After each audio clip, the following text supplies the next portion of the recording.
was a kid, one of the highlights of the year was a visit to Bovington camp to see all of the tanks.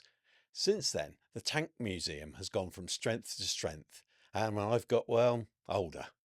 Joining me today is Head of Marketing and Engagement at the Tank Museum, Nik Wyness. Welcome, Nick. Tanks, eh? Every schoolboy loves them, don't they, Nick? Well, I certainly did. I certainly did. So it was 8 years old when I made my first visit to the Tank Museum with the Cub Scouts, and yeah, it seemed like a perfect place to be taking boys of our age. Yeah, let's start by you looking at your history. You've been at the Tank Museum a long time, haven't you, as well? Yes, a long time. So it was 20 years ago that I first started working at the Tank Museum, 2004. And with the exception of 2.5 years that I spent working at another visitor attraction, I've pretty much spent my entire career at the Tank Museum. It must be quite a big attraction for you then, yeah? Absolutely, I love I love these kind of storytelling environments. They're a great place for a marketer like me to ply my trade. Compared to when you first walked through the door all those years ago, how's the museum itself changed? The change has been fundamental and enormous. It's been a series of developments at the Tank Museum, and that was the intention back in 2004 when I started. The organisation was preparing itself for a large redevelopment project. So, I mean, that's part of the reason I was taken on back in 2004 was to assist with the public relations activity that was required to help us secure this big Heritage Lottery Fund grant, which we were successful in securing. It was a big redevelopment project which concluded in 2009. Big reopening. We had a massive new hall opened, uh, and that also gave us modernised exhibitions, modernised visitor facilities. And since then, we've gone from strength to strength. And so what actually is your role these days?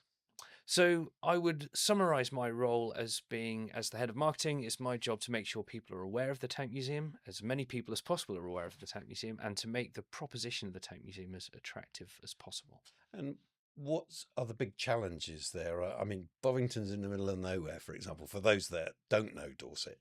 It Yeah, is, yeah. So we're in a quiet corner of Dorset in Bovington, and we're there for a good historical accident because back in the First World War, the Ministry of Defence, or War Office it was then, was looking for a quiet, out-of-the-way place where these new secret weapons of the First World War could be tested, and they chose Bovington. And so, by historical accident, we are in a place where you wouldn't choose to put a visitor attraction, if I'm being quite honest, because it is relatively remote.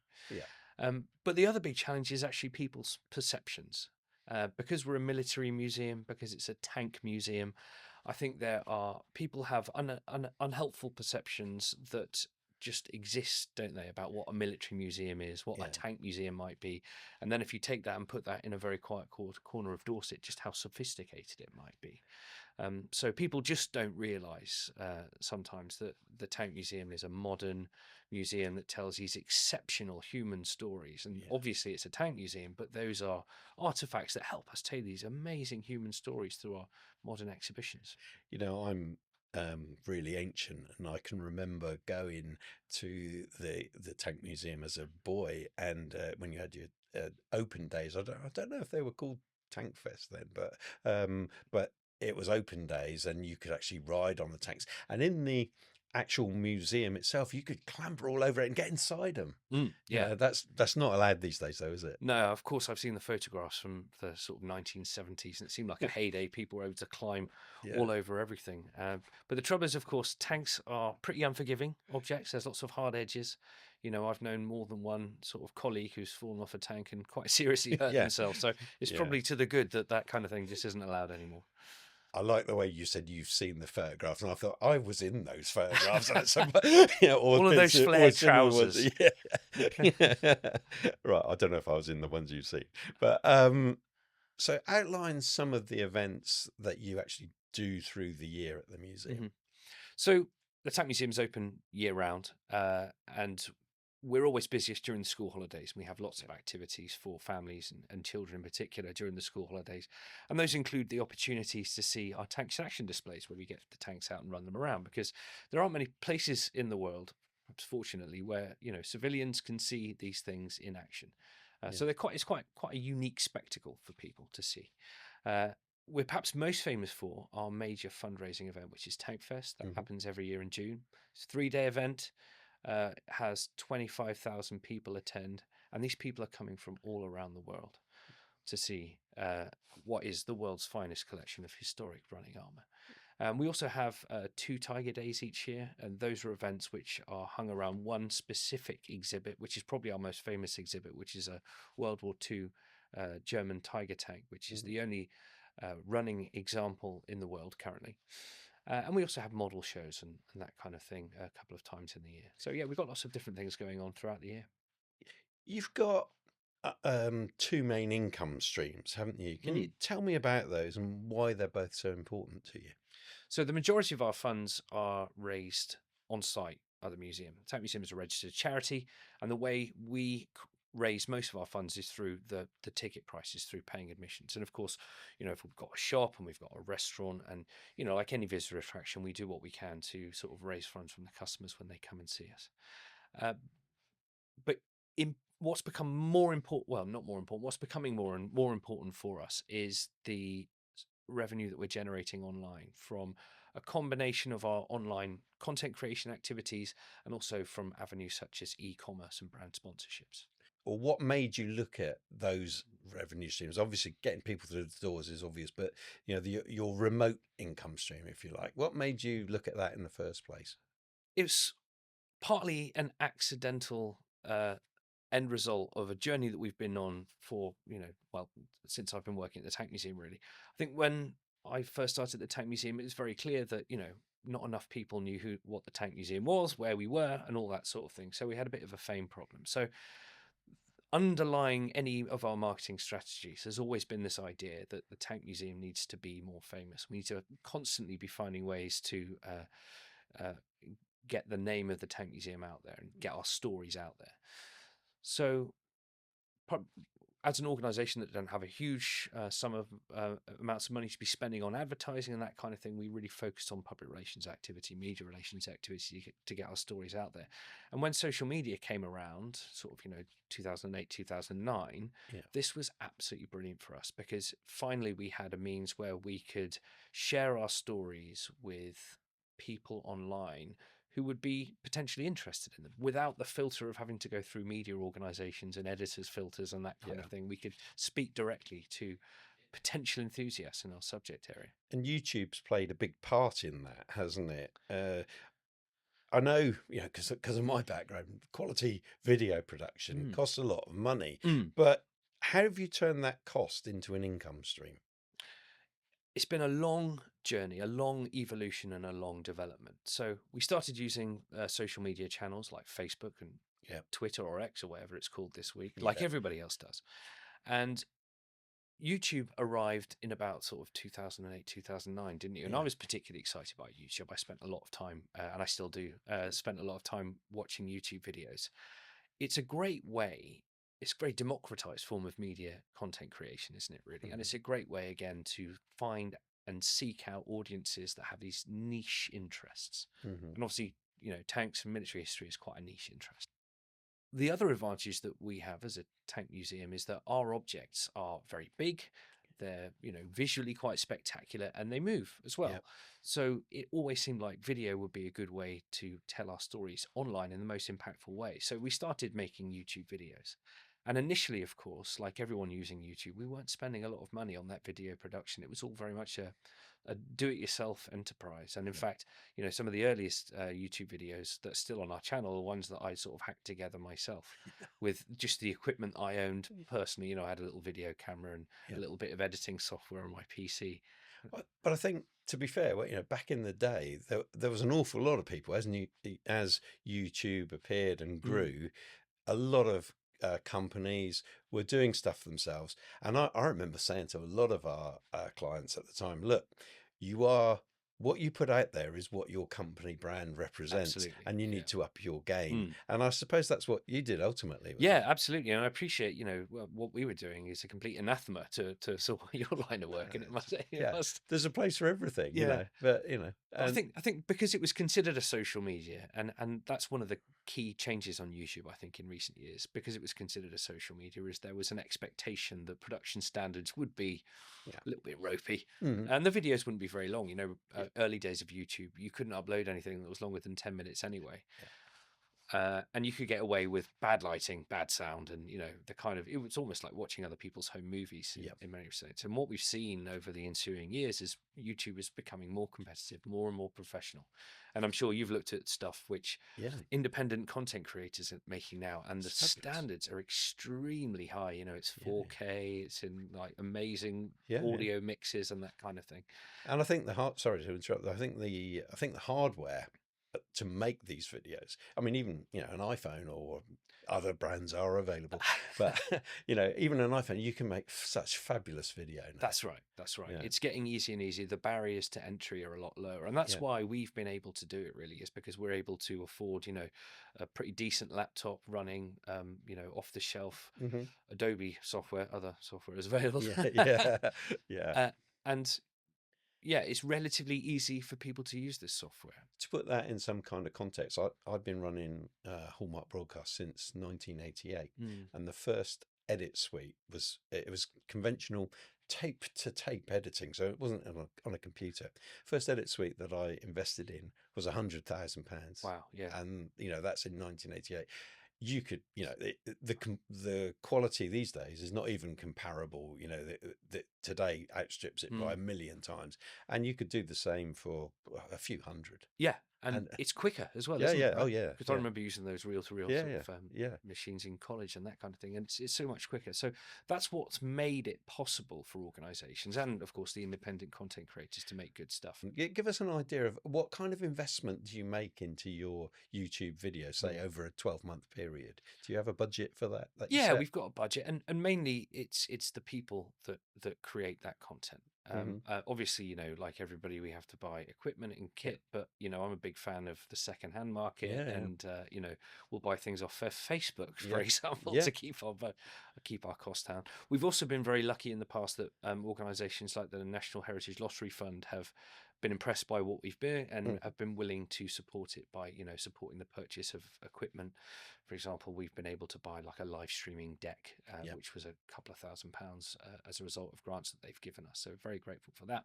But yeah, the key expense would be staff. So whereas we started with just me messing about in my bedroom, we've now got. That's not a good sound, I think. I think I might rephrase that. What started with me creating quality content on my computer, that's better, at home. There you go. Thank you. I think we dodged that bullet. Has now resulted. We've got a media team now at the Tank Museum, and again, that's an unusual thing for a museum to have, isn't it? When you think about it. And we've got a couple of people who are, media graduates from the local universities who are editing and shooting our footage. They've got a manager. We've got a production assistant. So it's become very, very professional. But I have to remember there has been a good long sort of over almost 15-year journey to get to this point. But you've got viewers now that are watching your YouTube content and other content from right across the globe, haven't you? Yeah. And as a result of that, we've got supporters right across the globe as well. Yeah. And going back to my earlier point about how do we make the Tank Museum more famous? Because it's all about, as a charity, how do you survive? And you only survive if people know who you are. So you can educate them about your mission, and then they can choose whether or not they want to support it. So the power of that reach has been really, really important for us, and it's been a basis for fundraising activity, which has been incredibly important, particularly given the pandemic that we went through almost 5 years ago now. Can you believe that? It's 5 years this month, isn't it? It doesn't feel like it in some ways. So yeah, the minority of our audience, well, not the minority, I suppose, but the smallest segment of our audience is based in the UK. So only about 25 to 30% of our YouTube audience is based in the UK, and that means the majority isn't. And actually, the largest slice of our audience is actually in the USA. It's about 40%, and then we've got big audiences in Australia, Canada, and Germany. And does that surprise Germany? That one surprises me straight off the bat. Yeah, but does it surprise you that there is such an audience overseas and that it outstrips the UK? Of course, population numbers. Population, yeah. There's obviously more Americans than there are Brits, for sure. Does it surprise me? I guess it does, because initially we were creating content, or we were messing around on social media because we wanted people to come and visit us at the Tank Museum. We wanted people to come to Dorset. And I think the more we were, and it's not just our YouTube audience that has these large overseas followings, it's all of our social media. And the more we were creating it, you can look at the analytics, can't you? You can see where these Yeah. people are, and you start to getting to the point of thinking, well, somebody in Kentucky is unlikely to pop into the Tank Museum this weekend on balance. And so that does raise the question, if we're a charity, what's the point of spending our time and effort doing this if it's actually unlikely that they're ever going to come to see us? So we had to think very carefully about why we were doing it. And that's when we changed our approach from purely raising awareness and making as much noise as possible to this idea that we needed to use social media as a sort of a vehicle to fundraise. You've also gone into online gaming, haven't you, as well? Tell me about that. Yeah, not directly ourselves in online and gaming, but we've got this fantastic relationship with a video games company called World of Tanks. And World of Tanks it's a free to play online based game where you can basically it's a tank game. So basically you can there's lots of different tanks you can choose from, and you go and you jump in those tanks and you basically have battles with other players, and it's played by millions of people around the world. But that video game has actually been really important in the sense of it's created an audience for the Tank Museum. It's created an interest in armored warfare and the history of the tank in a way which is probably only really comparable to, if you like, what Airfix might have done in sort of like the 50s and 60s. Yeah. So, people still enjoy modeling today, of course. But when you make the tank, when you make that Centurion tank model, in some people it's sort of triggered them to find out more about that Centurion tank. And so for a lot of people, their sort of gateway of the interest into the Tank Museum would have been through a hobby like modeling or watching a war movie, and increasingly today it's video games. Right. And so it's helping us reach new audiences of young people. And again, for a museum and a charity, that's really important. So our association with World of Tanks is really valuable for that reason. Yeah, and similarly linked to that, how do you keep your content fresh? Because that must be an ongoing battle. I have a lot of corporate clients that I work with, and it is always a battle for them. When we're talking with them, keeping the content fresh, keeping it relevant to in style as well. How do you manage this? It's not that much of a challenge Oh, shoot me down in flames. without being glib. And the reason it's not that much of a challenge yet is because, of course, the platforms are evolving. So you can't just, I don't know, it's never been a case that you just make a video on one subject and then you move on. It's like, well, we can make a short about that particular topic. Or, when we filmed a video about that particular topic, it was actually only on, what is it, 4:5 aspect ratio. Now it needs to be 16:9. 4:3 it was. Yeah, 4:3, that's yeah. right. And then it might be the case that, well, there's a different way of telling that story now, or Yeah. we can approach it from a different angle to make it more interesting to a bigger audience. So at the moment, we haven't got to the point where, thankfully, we're exhausted of ideas yet. I suppose you've got long form content, more documentary style, and then you've got your TikTok type videos. Is TikTok big for you? Yeah, it is. We've got about approaching 500,000 followers on TikTok. So again, it's another example of a social media platform that just allows us to reach way beyond we ever possibly could have imagined going back 20 years. Yeah. No, I would say that if we look at your documentary type content, its historical stories are a fabulous part of that. Yeah.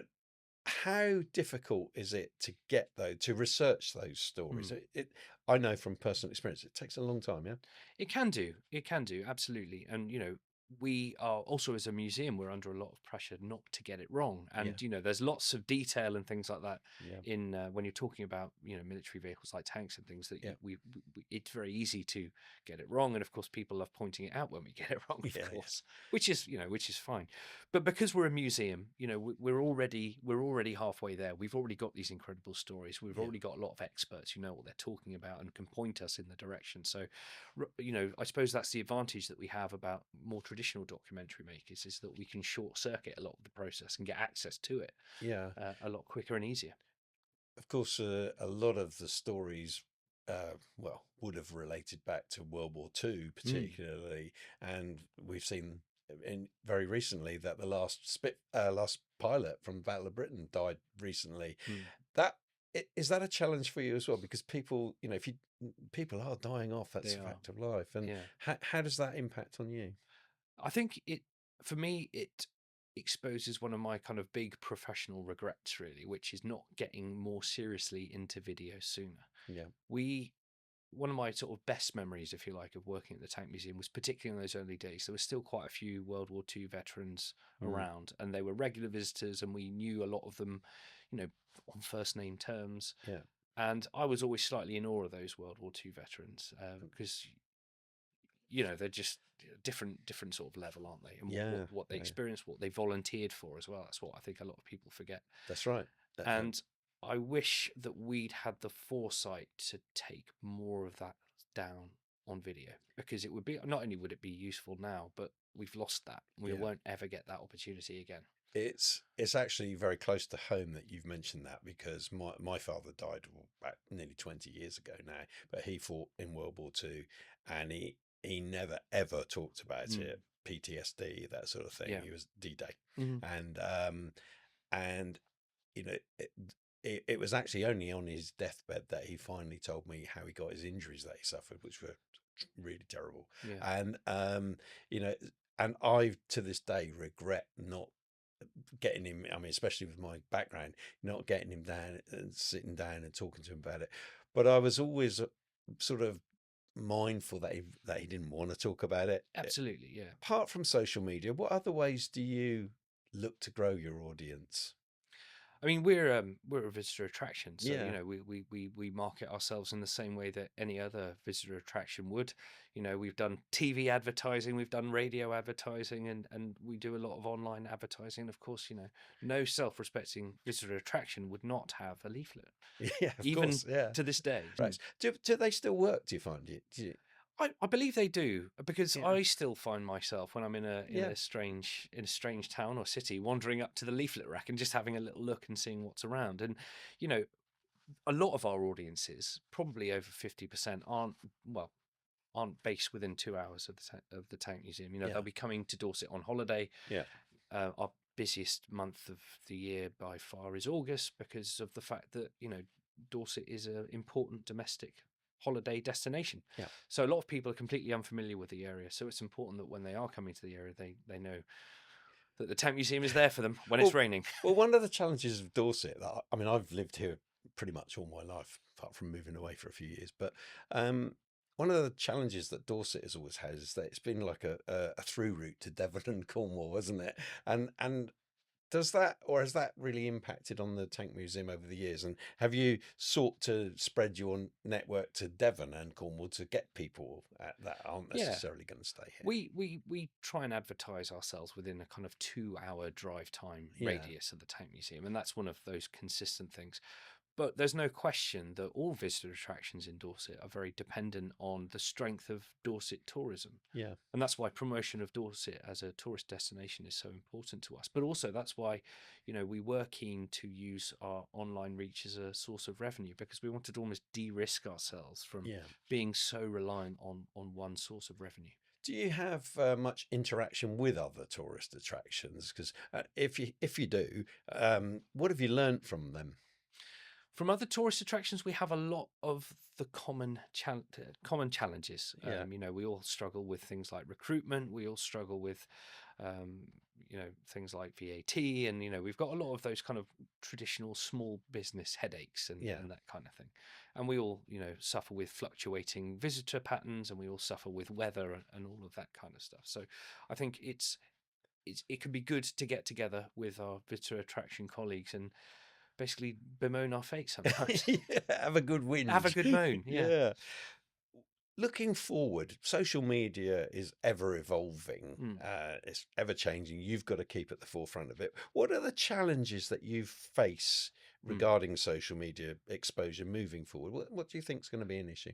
I think there's quite a few, if I'm being honest, because it is, the online world is still very much the Wild West, isn't it, in so many different ways. I mean, we've seen what can happen when platforms change hands. So we saw that with X or Twitter or whatever it is.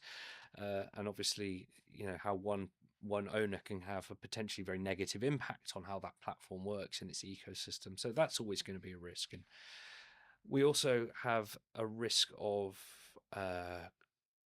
IP thieves. So there's a lot of people who pinch our content and upload it onto other platforms, and basically that's something which is very, very difficult for us to challenge. It's very difficult for any content creator to challenge unless they've got the time and the money to pursue people legally, which we just don't. And the other thing is we're quite reliant now on our online reach to help us generate revenue. And so, there's a bit of pressure to make sure that none of these things happen. But we make quite a bit of money now from advertising revenue from our content. So Yeah. because of the nature of our subject matter, there is always a risk that we can fall foul of what they call the community standards or the advertiser friendly standards. Yep. And these rules tend to be enforced by machines, by AI. Yeah. And so we can, because we have tanks in our videos, we talk about conflict in our videos. And these are all things that social media companies consider to be advertiser unfriendly. And you can understand why. Yeah. There's been some big issues about this in the past. Yeah. But we're a British accredited museum and registered charity. So nothing we are going to do would be intentionally to contravene those guidelines. And yet Meta have demonetized us, so we're unable. Our content is unable to generate funds from advertising on Meta's platforms Really? because their machine learning has identified that because we're talking about war, Yeah. because we're talking about conflict, because we have weapons in our videos, that is unfit for advertisers. Now you can kind of see their point to a tiny extent, but there's a massive double standard here. Yeah. Yeah. I wasn't aware of that, and that's yeah, double standards, Yeah, definitely. and the double standard is, well, we all know that these platforms are full of some quite dangerous stuff, which, Yeah. let alone the IP thieves. But we advertise on Meta. We spend quite a lot of money on advertising on Meta, and they don't have a problem with that content when we're uploading it as an ad. Right. And if we ever do have problems, there's someone we can email, and that problem goes away. But when we're posting content to generate funds from the advertising revenue, it's flagged. There's no one to talk to, and no one seems to be interested in helping us monetize our content again. So they don't give you any kind of pathway to follow up and challenge them. There is a button where you can request an appeal, but we've hit that button numerous times and absolutely nothing's happened. Yeah. There's no humans that we can speak to, and it's deeply frustrating. And yet you see across these platforms, you see numerous copyright breaches and that sort of thing, which go unchallenged by them. Yeah. We've all seen the kind of videos that we're talking about, and that's let alone the hatred stuff. Yeah, definitely. I think the point I'd want to make about this is, I think companies like Meta really should be understanding that organizations like the Tank Museum and lots of other educational charities, cultural arts organizations actually make their ecosystems a little bit better. Yeah.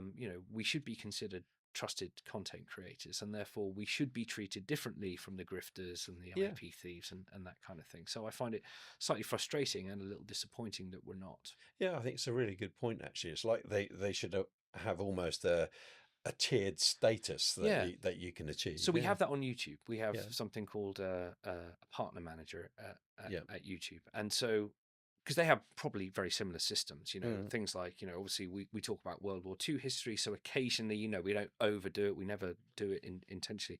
If our content shows a swastika or mentions words like certain words can trigger Yeah. these systems. If any of our content gets flagged like that, we get a notification. I can then talk to my partner manager, and he knows who we are. He trusts us, so we can get it sorted out. Right. Meta, no such system seems to exist at the moment. What about new forms of social media coming on stream? How do you monitor those to see whether they're going to be effective for you?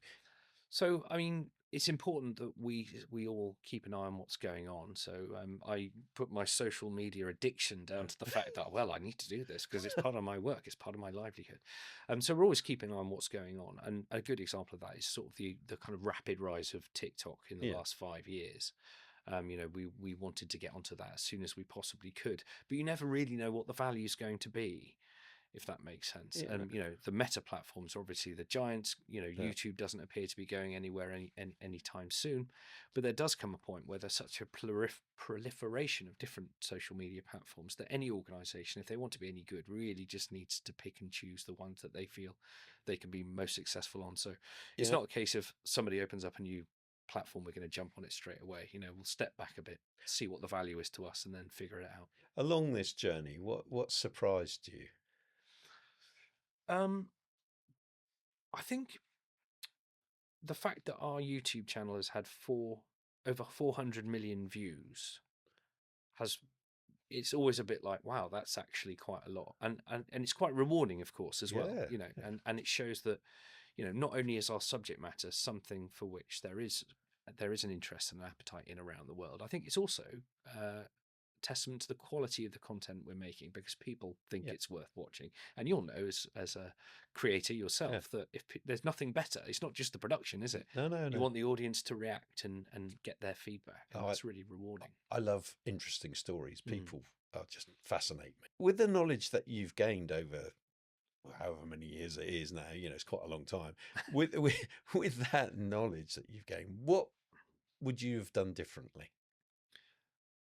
I think it's kind of a difficult question, because the world has changed so much, hasn't Yeah, it? And it when has. we started, and we had such this kind of slow evolution, I guess I'd just go back to that original point and say I wish we'd been braver. I suppose I wish we'd accelerated our journey, and I wish Yeah. that we'd perhaps, yeah, we got more veterans talking on camera. Yeah, you mentioned that, and I Mm. wholeheartedly agree. And you've got an awful lot of content out there as well. I think you've done amazingly well. I would imagine if you took yourself back to when you started and brought yourself forward now, you'd probably say, if you'd allow yourself, well done, we've done all right.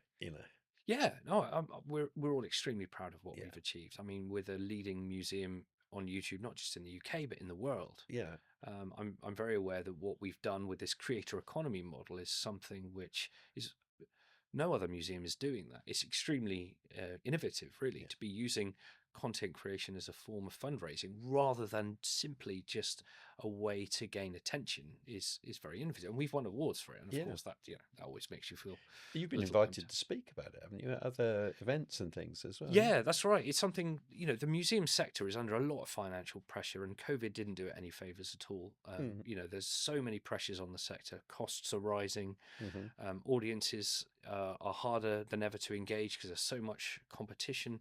And so financial sustainability is a really, really hot topic in the museum sector now. And Yeah, of course, everyone's looking for new and slightly different ways to raise funds than the ones that could have been relied on in the past. So the idea that they're constantly going to be able to rely on government funding is something that's been rather shaken in yeah, recent years. yeah.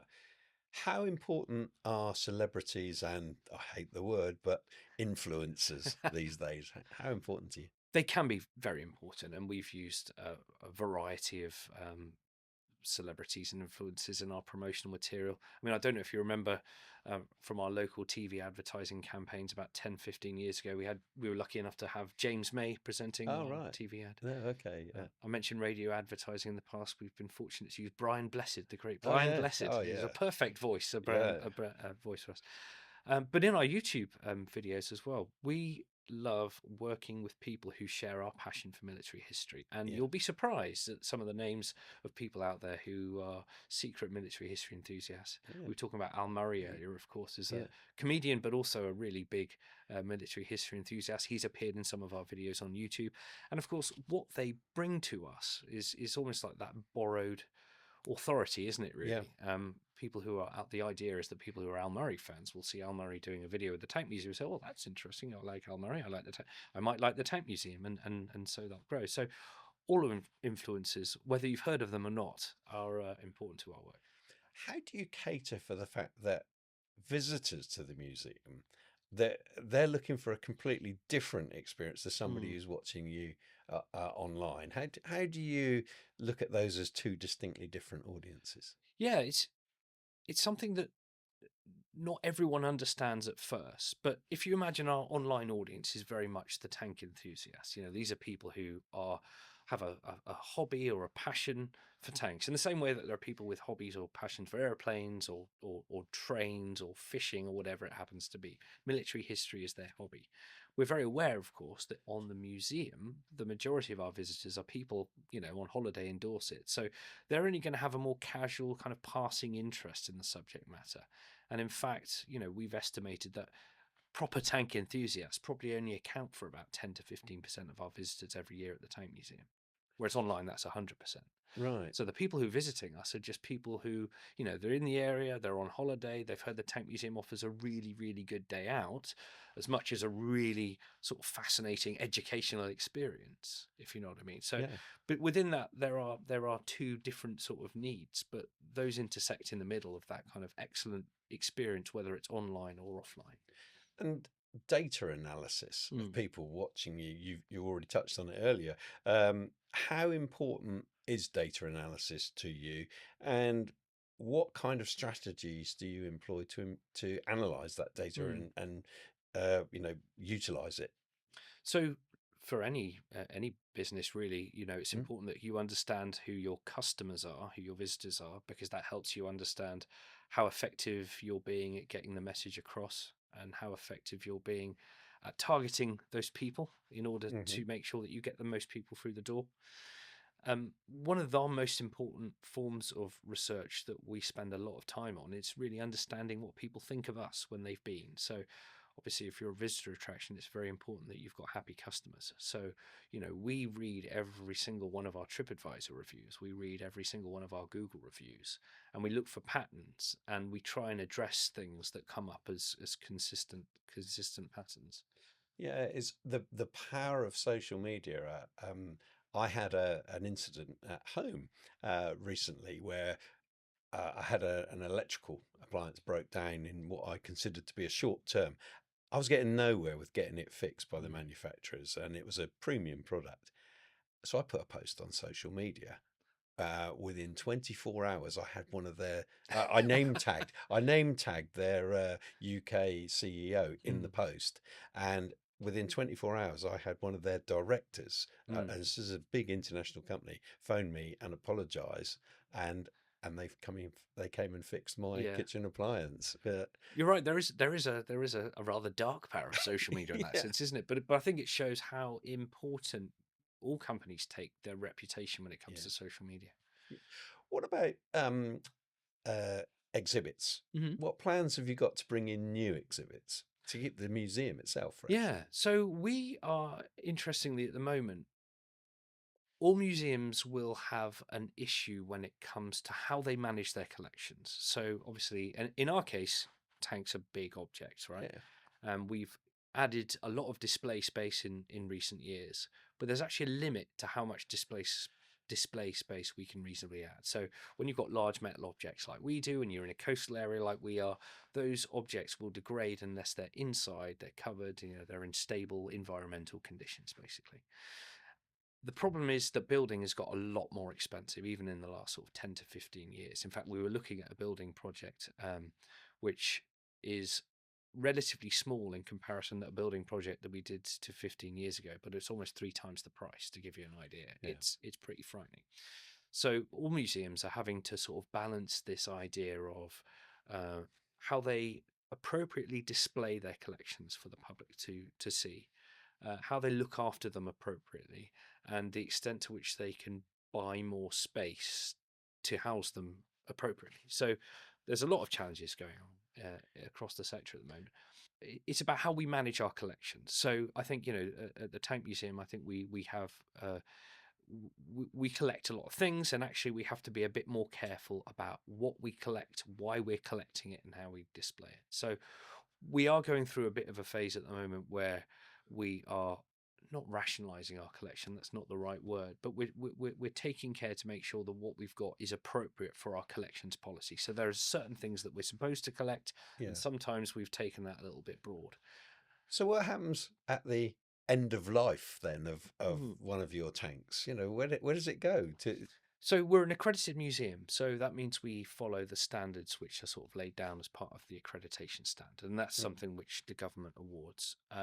So that means that we have a really robust process for. We've got a collections policy, and of course that's approved by our board of trustees, and we have a collection committee that basically govern our collections policy. We've got a disposals policy, which basically it describes the conditions under which we will dispose of an item. And I hate the word disposal because I think it mm, throws up all of the wrong connotations. But for an mm. accredited museum, uh, it has to meet very strict criteria if it's going to be considered for disposal. Right. And those criteria will be things like, what condition is it in, how significant it is it to our collections policy. So we might have a vehicle, for example, that was just acquired because we wanted the spare parts to make another vehicle run. Right. And so that wouldn't be something that would be considered historically significant. It was just basically, sort of a tank from the 1980s, for example, that might have had a gearbox or something that we wanted to pull out of it. Right. And so this kind of collections management is just really important to make sure that you've got the space, and this kind of pruning of the collections to make sure that you're only collecting the things that are your collections policy dictates you should be collecting.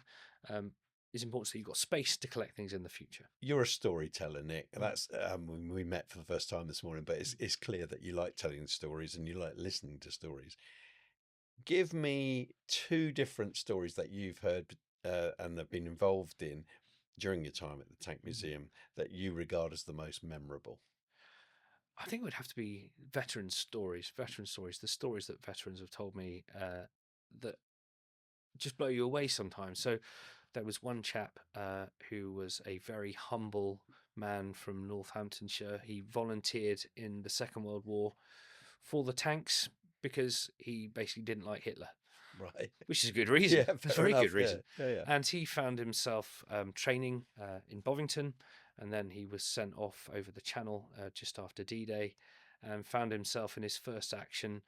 He was parked up in an orchard not far away from the city of Caen, and suddenly he sees 3 German tanks heading towards him in his direction.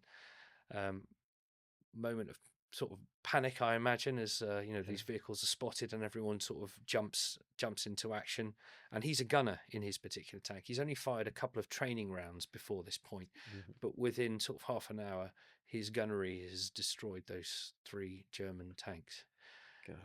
He's then very shortly after this incredible feat of gunnery, he's knocked out of his tank, and then he's put to work as a wireless operator and never fires another shot for the rest of the war. Is this story available on your YouTube channel? It probably is. It's the story of Trooper Joe Eakins, and actually in one of those tanks was this famous Nazi tank ace.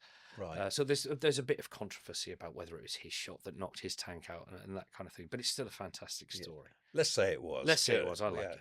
Yeah. And again, there was another story from another veteran, a chap called Ray Gordon, who was, a very young lad. And what's interesting about his story is he was one of those veterans who just wouldn't talk about his experience. He had a really terrible experience in the war. And I think one of his children recommended that, this is quite late in his life, well into his 80s, that he came to the Tank Museum. And, whilst he was here at the Tank Museum, he just started opening up and talking about what happened to him. And it was the first time that his family had ever heard about this. And obviously it was very, very traumatic. Yeah. But I think, they all agreed for him, it was a very cathartic thing because it helped him get it off his chest. It helped them understand some of the difficulties that he'd had throughout his life as a result of his experiences. I can't believe this, but we've gone through our 40 minutes. It's flown by, I think. I've really enjoyed it, and thanks for coming in, Nick. Well, thank you very much for having me. Pleasure. Well, that's it for another episode of Leading Lives. Join me next week for a really important show where we discuss a real-life killer. Don't miss that one.